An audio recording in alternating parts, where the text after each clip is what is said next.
Morning, everybody. It is March 26th, 8:15 a.m.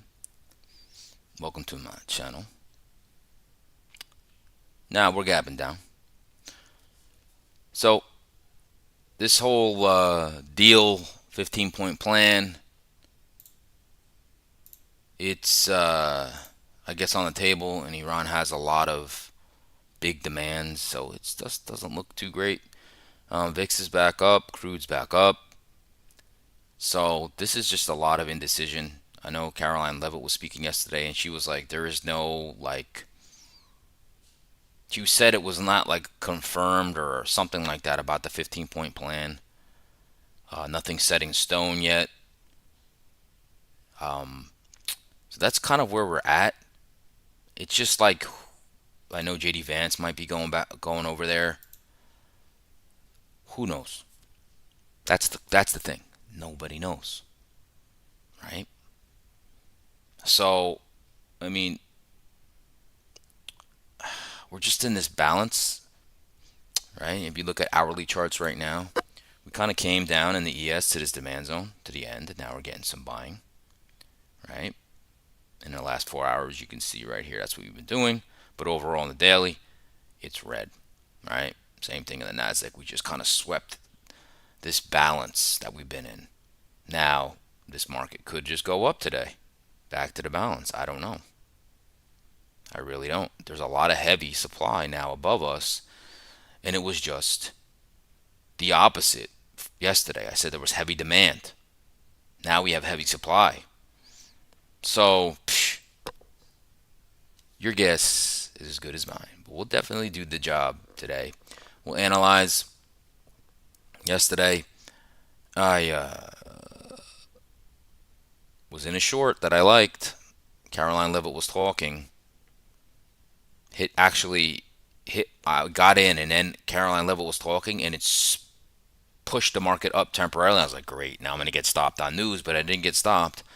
Then the market started pushing like 11, 12, 13 points in my favor, and I was like, okay, I think I'm going to go to break even. And I said that could be a little early on my short. And literally, again, hit my break even. It might have went a point or two past, and then it went down and would have hit my target. So I probably should have gave that a little more room because I did like the trade. I really did feel like we were going to go back down. That's what happened. I should have gave it a little more time because my entry was not, I mean, my stop was not very close to that. So, but I guess still a tiny positive on the day. I'll take it, but knowing that, you know, I forgot about it, but like basically that would have been a nice trade. And that was it yesterday, right? Yesterday was just a range bound day. Again, just like the previous day, you could even see here in the 30-minute profiles here, right? How the market's early volatility, see, we opened here, pushed up, went down, right? And then here was the low and the high of the day. And then the rest of the day traded within that range, right? That's what happened yesterday. Big move up, big move down, and then we just trade it within that range. That's what's been happening, okay? And then you just gotta like follow suit. Yesterday was a range bound day, most likely short in the upper, the edges on the upside and long the bottom, okay? Now, let's get into it. Welcome to my channel. My name is Steven Gonzalez. I use market profile, bond profile to find structure in the market. Along with supply and demand, gamma exposed levels, the most traded price of the year, the month, the week, and the previous day. That's how I come up with game plans. Now, when the market opens, I use my market internals. We do a little ICT thrown into there, right? Anchor VWAPs, my weekly expected move indicator that I share with the community for free, my Discord. Okay, so right now, I mean, we're gapping down, but we're gapping down into this range that we've been in. So we'll have to see what happens. And like I said, every day's new headline risk is very much alive, very much alive. The headline risk. Okay. hopefully, you join me every morning. Subscribe, set that alert. Okay, give you the market story, the market news, the economic calendar, technical analysis, and I give you the long and short trade scenarios of NASDAQ and the ES futures at the end of the stream. Now, if you want more in-depth coverage, you're going to join my Discord, Confluence Trading. Go to my YouTube homepage, click on the link, and sign up. What are you waiting for? Let me be your indicator. Now, every day in my Discord, okay, your boys got results. Your boys got results. So you can see here every morning now, I'll put my pre-market scenarios, and they worked out. The long and the short in the ES actually worked out. Okay. So that first sweep of the overnight highs short right there, whoop, that would have worked. In the long, that pullback to 66.35 would have worked as well, just didn't go as high. Okay. So that's from 9:14 a.m. And then of course at the end of the day, we put it all together with my trades. Okay. So just sharing that with you. Okay, that's where you can just see my product, what I'm saying every day, and see, oh, he was right. That was a key level, right? Now, let's get into the futures watch list. You can see the VIX is up 7.5%. Okay, 27.25 VIX. Okay, crude is up 4.21% at $94 a barrel. 10-year yield is up now almost a percent. Dollar is up 0.28. 30-year bonds is being sold, hence yields go up. Dow is down 0.69, ES down 0.76, Nasdaq's down 0.94, almost a percent. Russell down 1.16, Bitcoin's down 2.16, back under 70K. Gold, after a rally yesterday, is down 2.5%. Ethereum down 4.67, and silver's just wild, down 6%. Wow, silver is just wild. All right, moving on to the Mag 7 Plus. The only really flat one is Berkshire Hathaway. Other than that, all laggards. We're just going to talk about the 1%ers here. Google's down 1%. Broadcom down over 1%. Tesla down 1.18. Nvidia down 1.22. Meta down 1.36. AMD 1.6 down 1.69. And Coinbase down 1.8. Now, one thing about AMD, AMD did hit its expected move to the upside based on my indicator. So I don't expect much upside left in AMD. Now, 75% of the time, or 70% of the time, you stay within your expected ranges. Okay, the lagger here is Coinbase down 1.89. Top sectors, no surprise here. Chevron and Exxon leading the pack up 0.85, 0.71. Go to the 1%ers. Caterpillar down 1.05. Goldman Sachs down 1.17. Oracle down 1.27. GEV Vernova, my baby, up down 1.46. Palantir down 1.49. Qualcomm down 1.80. And the mining NEM is down 2.88. Moving on to sectors. Only positive is energy, not a shocker there, up 0.64. And then we have basic materials down 0.71, discretionary down 0.77, technology down 1.15, and semiconductors, the laggard, down 1.58. Usually means a risk-off market, but like I said, we're at a balance area low. And this market could just rip back up to the upside. Don't know. Okay, we're attempting to try to take back the sugar rush from the Trump saying that, like, there's peace talks or whatever. Well, we're trying to work that off. We haven't worked it all off yet. Okay, now we're going to get over to the economic calendar today.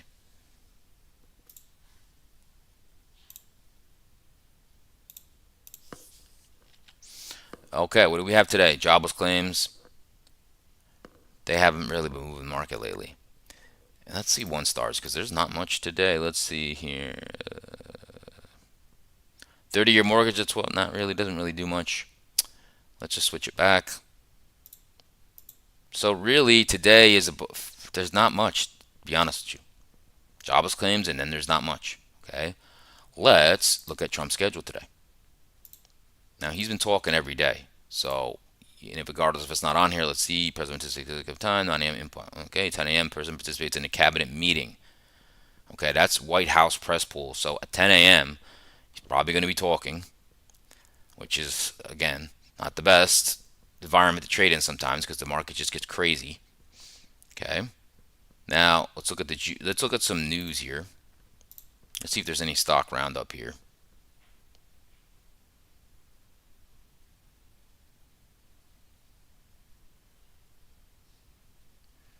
Not really.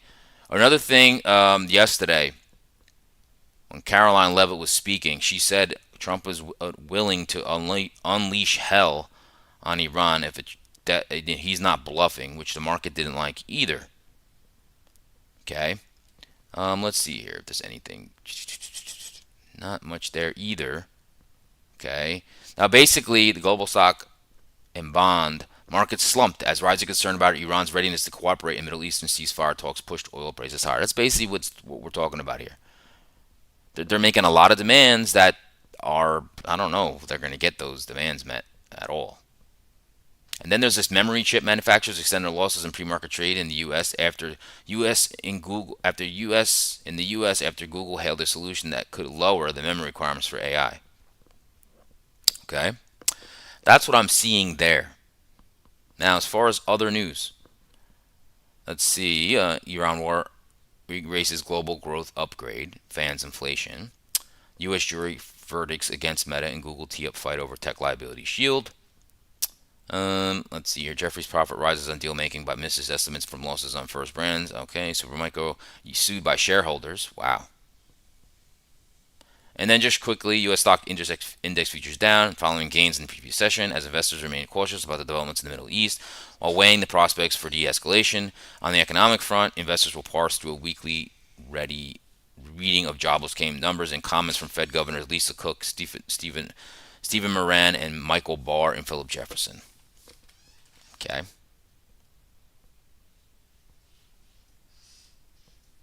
Let's see. Robinhood markets. Let's see. Jeffries initiates coverage with a buy rating and a target price of 88, pointing to strong growth potential. Okay. I still have that on my radar to possibly scoop up, but just not this market. I'm not sure to add to anything. The only one I really regret missing is like this Netflix at 75. That's the one. Okay. I think we're done there. We're done there. Breath, I don't think changed too much yesterday. We don't have to go over that. We're going to move on to the market internals. Those market internals here. Market internals recap. My baby, my bread and butter here. So yesterday had a tale of like two different markets.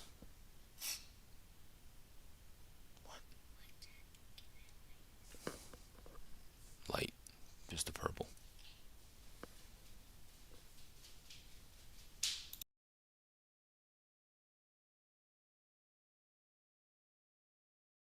All right, I was just talking to my daughter about what she needs to wear today. Sorry about that. All right, so yesterday, market dropped, right? And then we came into that heavy demand, and that 66.35, around the 66.35 to 66.40, most traded price of the week, and we bounced up, hit some gamma levels as well. Okay, and you could see the market was fairly weak, right? But the overall market was not that weak. Actually, pretty beefy. But these were up a lot more on the open, but they degraded. But market's not going to move too much on these kind of internals. All right, so then you just had a ranged bound day. That's really it. Okay, and specifically on these types of days, when you have, let's just go to here, just chart. Once you have a flat VWAP, you're just going to trade in a range. That's pretty much how that works. Okay. All right, now we're going to move on to daily charts here.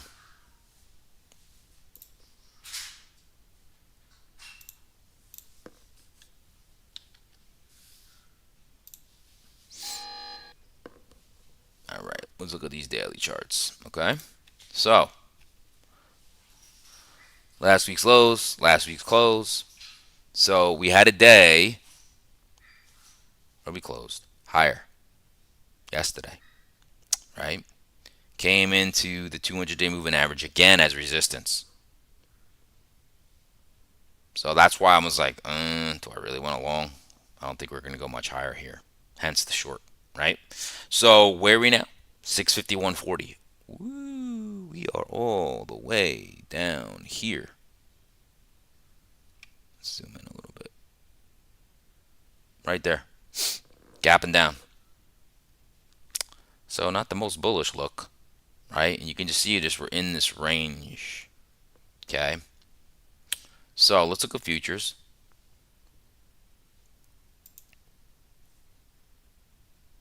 You can see here this double high here, and now we're prices here. So do we have a meeting with last week's lows today? Don't know. We've been in this tight little range. Okay. Don't know. So this is our playground from about the 6681s down to the 6571s. That's been our playground. Okay. Let's look at Qs. So the Qs in this range, right, came up, hit the 90 EMA daily yesterday. And just in this mess. There's Friday's close. So positive on the week so far. There's last month's lows and a 200-day moving average. Okay. So where are we now? 581.62. 581.62 is all the way. You're literally right above Friday's close, last week's close. Okay. So let's look at futures. All right. There's that like topping right there in 2 sessions. Right there, hit the 90 May daily, and now pushing lower. Taking out this low. This has been the range. Okay. This has been the range from like 24120s to about 24560s. Okay. Do we hit last week's lows? Don't know. 23971s. Okay. So it's not looking the hottest right now for the market with crude up, VIX up. But of course, the market can do what the market does. Okay. All right. Let's look at the breath real quick. Smell that breath of the markets. So we are at 27% of the S&P 500 stocks are over their 50-day moving average. This got really weak here, see? 17%. So the breadth has improved, but we're kind of holding down here. So that's the breadth look for today. Now, we're going to look at the hourly charts. And just the way this market's moving, there's not a lot of rapid moves in an hourly chart. So let's look at the hourly chart together. There's just not a lot of, you can see it here. I talked about it yesterday. Okay, I said there's heavy demand right here. Let's talk about it right here, right here. In the markets, I said that's going to be hard to cut through. And look what we did. Yesterday, opened up, swept the overnight lows, came back, right? And then eventually just traded in a range here. There was heavy demand up here. And then finally pierced into demand and then got up, and it just couldn't get through that, which made sense. Now, in the later trade, in the overnights, again, made supply here, pushed, made supply here, pushed. Now down into this demand zone, pretty much almost taking it out. Okay, so now you have heavy supply above us. And this market's testing that swing low. So, does the market rip back up in this range today? Don't know.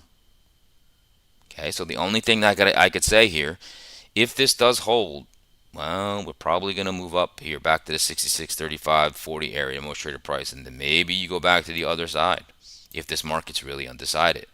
Or you break this and we take back all of the Trump euphoria and go back to 65.23, last week's lows. Don't know. But we're probably going to do one of those. Okay. Let's just do a quick volume profile. We'll just go from here. Boom. You can see most traded price right there. Okay. We're actually leaving this value area from this point in time right now. Okay. In between the highlighted areas, the value, 70% of the volume has traded here. And then you could see this low volume node right here, right where we're at, which means not a lot of time has been spent there, not a lot of volume has been spent there. It could be support, or could be support, or you move down. Okay, so and then let's move this closer. Let's move it from the Trump euphoria. Let's see. Okay, so from the Trump euphoria, look at the thin volume. Thin volume. So this could really get taken back today. Okay. You can see how nice and balanced this market has been since the Trump candle here, the sugar rush. Okay. We'll do that in the NASDAQ as well. Let's look at the NASDAQ. Look, the NASDAQ is breaking this swing low. Wants to take out the Trump euphoria. Let's look at that profile. Let's just do it from the Trump candle. Boom. So you got value area up here. And look at the thin volume here. Very thin. Very thin volume. And see how this is not going to take a lot to come all the way back down to last week's lows, 23971. Now, if we come back into this range, we could work back up, right? But this, just look at the balance candle here. Since the Trump news, we just really been in balance. Now, like I said, there's major demand right here at 24034s. I would watch that. Okay, because then if it takes back most of this Trump move, it can go to last week's lows, 23970s, or into this demand at 24030s. Okay, really be watching for this. Okay, really be watching for this. Big time resistance has held here around the 24540s. That's also last month's lows right here at 24454s. The market has not been able to really get much traction back into last month's range. This just looks to me like it could just drop. There's not much structure holding this market there. Okay, but we have to see. We have to see. Big gap down. These are never easy to trade. They're just not. All right, let's move on to the market profile and volume profile. Really look at this market together. And this is your market profile, volume profile.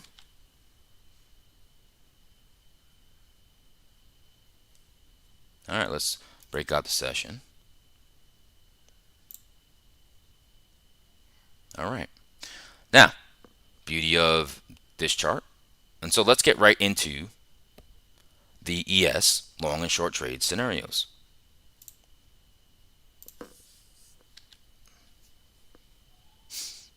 All right, now first off, nice composite volume profile here. You can see the balance, right? Beautiful. Okay. So, what could I see here? Now, the levels we got to look at is right now, 65.73s, the bottom of this balance. Okay. Pretty simple. We're gapping and going. So, we're gapping lower.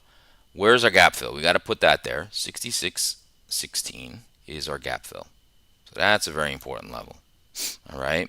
And then we have kind of the balance highs at 66.84s. Balance lows 65.73s. Okay. Major demand at 65.42s. Right there. Okay. So, first thing I'm going to talk about is the long. So, in this long scenario, I want to see, we are also in a demand zone currently. I want to see what we do with these balance lows. 65.73. Right now, we're close to that level. Okay. What I would like to see is we sweep this low, come back into the overnight range, put in a higher low, and this market, once it goes through, like let's just get their level here. The overnight VPOC is 65.96s. Okay, So once it gets, if it can get through that, hold it, you should rip back up at least to the 66.40s. Okay, that's the most traded price of the week and happens to be the rolling 24-hour most traded price of the month. So that's a big level. Okay, we'll get into that, what that means in a sec. Okay, now since we are gapping down, okay, another long that I might entertain is if we just rip down into this major demand zone and we tap last week's lows at 65.23. The Trump sugar rush will be taken out. Okay, and I want to see if this level holds. Okay, so 65.23 inside this big demand zone holds, right? And you get like a push down, high or low. You could get a nice move back into the range, into the balance area. Okay, so now this has to happen quickly for me to want to do this. Okay, but I'm really going to watch the internals, because if internals are not that weak and we push down here quick, I might be looking at a long. Okay, of course, somebody watching crude. That's probably all the longs that I want to look at. Now, I will give one more. If you're not confident of a long here, right at the overnight lows of a sweep, I would wait to see if we come back, go through that 66, a 65.90 area right here, the overnight VPOC, and hold that. Then feel free to try to take a long to 66.40s if you want to be conservative. All right, that is the long place. Now, I don't participate, if you guys watch me enough. Gap and goes are not my thing. Okay? So, in a short, what would I be looking for? Okay?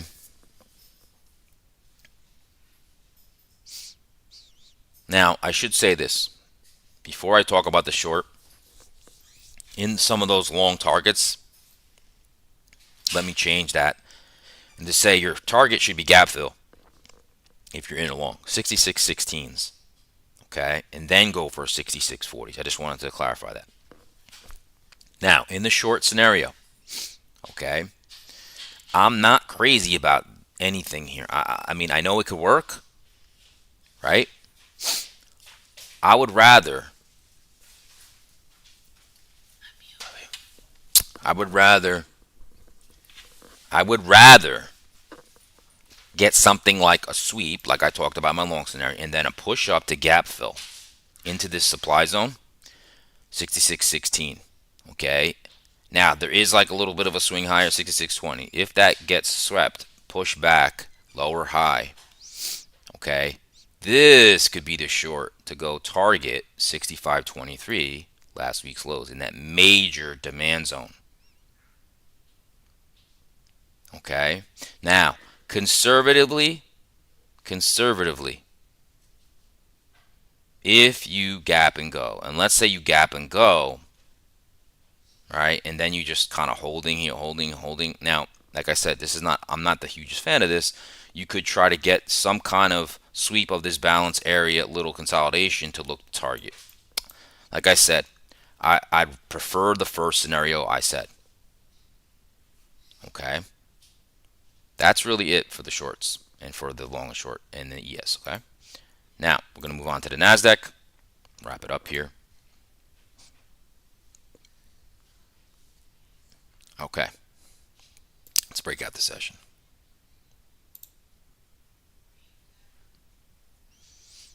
Okay.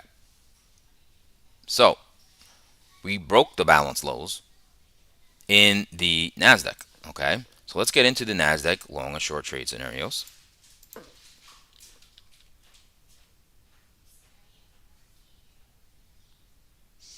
Okay, so first thing we're going to do, mark off some of our levels, gapping down. So 24287 is your gap fill. That lines up with the most traded price of the week of 243s. Okay, so that's a nice confluence there. Now, we did break the 241s, 3 4s. That's the swing low you got to watch. We also have last week's lows, 23970s in a major demand zone. Okay, and we also have somewhat of these balance highs up here at the 2554s, 24554s, I'm sorry. All right, so that's a little roadmap. Get into scenarios now. We're going to start with the long. Okay, I know this is the swing low right here. Okay, so the Nasdaq's much closer to this demand zone, major demand that starts at 24034s. Okay, so if you drive lower in a gap, in a go, drive lower, boom, into this demand. Now, either this demand lifts it up, come back into the overnight higher low, you want to go long, target gap fill, 24287s. That's also around the most traded price of the week, 243s, and see if you could tap the overnight highs and maybe go to yesterday's highs. Okay, that's perfect. Now, if we drive a little lower into this major demand zone and tap last week's lows, 23970s, and maybe even go to this high volume node of the past at 239s. And there's also another major demand here, 239. I would wait to see what that does right there. If we get a nice push and a retest of last week's lows, and I'm like what I'm saying is the market can't be that weak and internally, okay, internally. So I would be comfortable if, okay, man, the market's not even that weak, to go in a long here, and you would target the gap fill at 24287s. Okay, if you break the 24287s and 243s, the most traded price of the week, maybe you try to tap yesterday's highs, the 22452s, or the 24526s. I'm sorry. Okay. I do not know if this happens, but what I will tell you is this is a major demand zone. Okay. Let me get rid of some of these drawings here. Boop.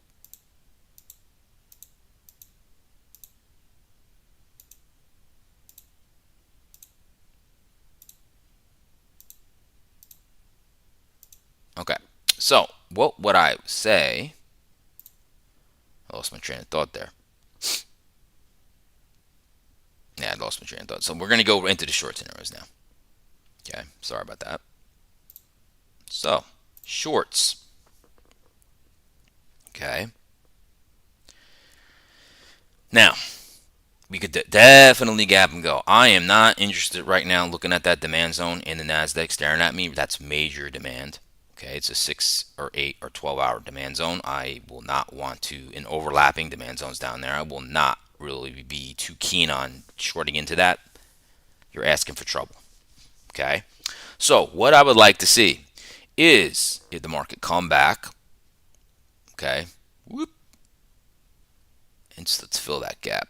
And now the Nasdaq has a very nice setup here, because when you fill that gap, you got to deal with the most traded price of the week. That's 243. If you cannot find acceptance above it and you go back under, retest 243, that's a short. You will target the overnight lows. Okay, and then I would say look to get out of that at 23970s or 239s. Okay, it's probably all I'm interested in a short. I'm not going to want to short down here. You're shorting in the hole. That's not smart. Okay, so that wraps that up. That's my analysis today, folks. So smash that like button if you enjoyed that analysis. Very much appreciate it. All right. Now, hopefully, come join me every morning. Subscribe, set that alert. Do this every morning. Give you the market news, economic calendar, technical analysis, and I just gave you the long and short trade scenarios in the Nasdaq and the ES futures. Okay. Now, if you want more in-depth coverage, please come join my Discord, Confluence Trading. Go to my YouTube homepage, click on the link, and sign up. What are you waiting for? Let me be your indicator. Okay, I'd like to see you guys come join me and ask some questions. Okay, please let me know if you want me to go live today. I didn't go live yesterday, but if you guys want to see me live, come join the room and let me know.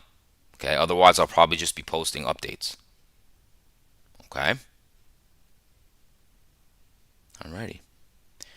Got our plans, folks. Okay, now watch crude today.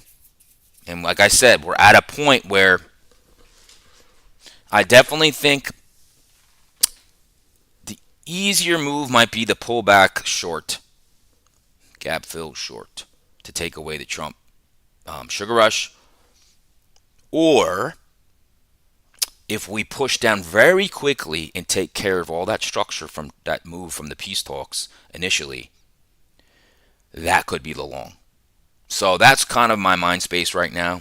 I will be listening to news. We have a very headline risk news market.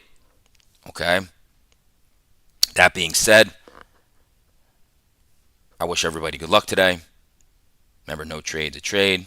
Now, I did share something with my community today. I just want to share it with you guys. I'm still going to finish the video, but I put it in the community chat here. I wrote a little something how hard trading is. Okay. And sometimes you think that, man, trading's just tough. It's brutally mentally exhausting. There's times where I'm like, man, can I do this? Can I keep doing this? And it seems to be a cycle, right?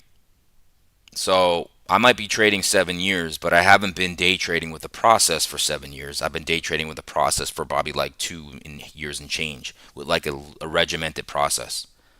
Okay. So I've had many ups, downs. Okay. Previously, I had like 13 weeks of profitability in a row. I was really like seeing the market really good. And then, not that I never saw the market really good, I started to get a lot of break-even trades. Kind of broke me mentally a little bit, which then made me take a little bit of poorer trades because I kept reading the market perfectly, but then break even, break even, break even, break even. And I'm talking about sometimes 7 in a row. And then some of them would hit my targets, and I'd be like, man, it's not like I'm trading bad, right? And I had like a little, kind of like a couple weeks where I was like, man, this is crazy. And I know when I was live, a couple of my friends and community members were in there going, man, I can't believe you just keep getting break evens. You get a move, and I'm like, I know, it's crazy, right? So I was like, how can I go from 13 weeks of being profitable every week, barely struggling, to now this, right? So it's always you versus you in this market. It's always you versus you. We can make this trading harder on ourselves, and it's always on us. It's always on us. I know I have some Achilles heels, like if I have a mental trade or I really wanted to get in something and then I don't get in it and it works, I'm like, oh my God, that's like the worst for me. Because it's like, man, I don't have a trade, but the trade I wanted to get in would have hit my target. That's happened this week. And I really trying to make a change and not like go into a bad habit and force a trade or something, right? So I'm at a point now where little adjustments help me. I don't have big adjustments to make. I don't have adjustments in TA really. And what I shared was this week, in the last couple of weeks, what I've been doing is really just trying to treat this market as a casino, and I am the casino. And all I can control is my risk and where I get in the market. And I know where optimally, like I like to get in every day. But sometimes, you are like, oh my God, is it going to come here? And you wind up manufacturing a trade, which you shouldn't. So what I've been doing is 2 things this week. Okay. One thing, I have a trigger chart that's a 1-minute chart. So sometimes I catch myself looking at the 1 minute, staring at it and going, and then that 1 minute starts to make you think that there's more opportunity than there is.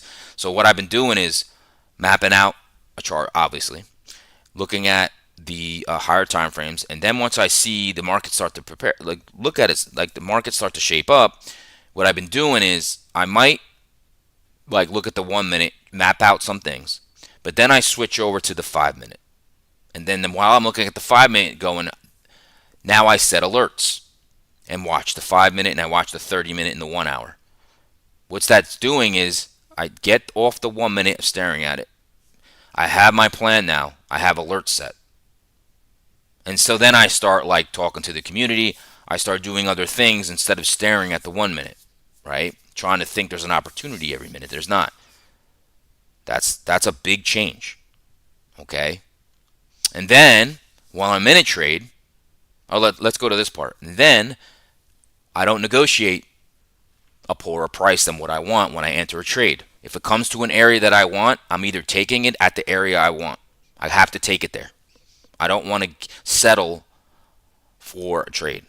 So I've been doing that as well. Now, once in that trade, once 5 minutes or so has passed, I switch to the 5 minute chart to watch my trade, which also seems to calm me down because now I'm not looking at every gyration, I'm looking at a 5 minute candle. And it makes me less apt to just want to get out or get nervous from the 1 minute chart. And then I'll eventually look at a 15 minute chart if the trade is that, and it just calms you down. You don't look at every move in the market as okay. So those are just small changes I've made that's really helped me. Also, setting those alerts has really helped because I've done that in the past, but I just stopped doing it. And I'm like, why am I going to stare at this chart unless it's not even close to what I want to do? So what I'll do is I'll set the alert. I'll go take a walk or I'll go do other stuff in my place. And next thing you know, on my Apple Watch, I'm getting an alert. Oh, my alert was hit. Then I'll go check the market. And I didn't have to sit there and agonize over, oh my God, this market's so annoying. I just did other stuff. Those are little things. So this video that I'm sharing with you guys here is similar to that. It's about making a small change. And I think it's a brilliant video because, we want to optimize. We want you want to write 17 post-it notes not to break your rules, journal the shit out of it, and then do the same mistake the next day, right? Because you want to 100% change yourself the next day. That's not how we work. It's not how we work. It's not how our human brain works. Now also, real quick, and I'll let you guys go, I also have a certain diet that I like to keep now for a good 20-something years. Okay? Now sometimes I deviate from that diet. Now I'm back to one meal a day. Now that's not an easy thing to do. This is my third time doing it. Now the first couple of days I was like, oh, I really miss eating at 3 o'clock. I really miss it. And there was a part of my brain was like, you don't need to do this. You don't need to do this. You want to eat right now. You should just eat. And I was like, I fought that. Guess what now? Now I'm on day 5 or 6. Not even thinking about that 3 o'clock time I'm eating now anymore. I'm back. I'm disciplined. It feels better. Right? So when you watch this video, and I'm not even done with it yet, but I've almost watched all of it, it's small wins. Concentrate on the small wins. So, what they talk about in the video, one of the things I really love is small wins. If you break your rules, let's just say 10 times every week, make it 9 times and write it down. Or write down what you did today. Only took 3 trades, then I was done. And just keep writing that each day. And what that's going to give you is a dopamine hit of your own discipline. But not a discipline where you're 100% changed, just incremental. I think it's brilliant. Watch the video. I shared it in the community. And I'll leave you with that. Okay, now everybody have a great day. I have a plan. I like the plan. My plans usually work out. Sometimes my scenarios work out, but I don't have a setup to get into. But I see the markets correctly every day. I know I do. Right? But you got to execute. Okay? So everybody have a great day. If I don't see you on my Discord, I'll see you tomorrow.